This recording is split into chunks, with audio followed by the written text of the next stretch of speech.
अस्सलाम वालेकुम my YouTube family. उम्मीद करती हूँ आप खैरियत से होंगे। ज़ोया इंग्लिश व्लॉगिंग में खुशामदीद है। फ्रेंड्स, आज का जो हमारा टॉपिक है वो है कि हम जब उर्दू में कोई फ़िक्रात बोलते हैं तो उन्हें हम इंग्लिश में कैसे ट्रांसलेट करेंगे।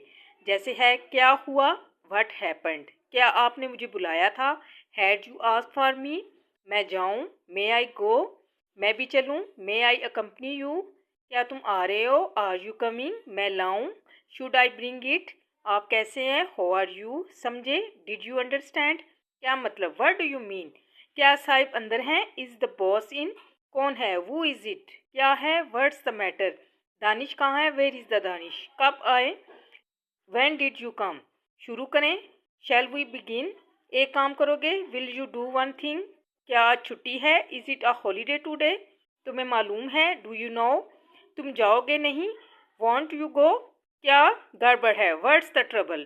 फ्रेंड्स, उम्मीद करती हूँ आज का छोटा सा जो टॉपिक है आपको पसंद आया होगा। अगर आप हमारे चैनल पर नए हैं तो प्लीज़ सब्सक्राइब कर दें। Thank you. अल्लाह हाफिज़।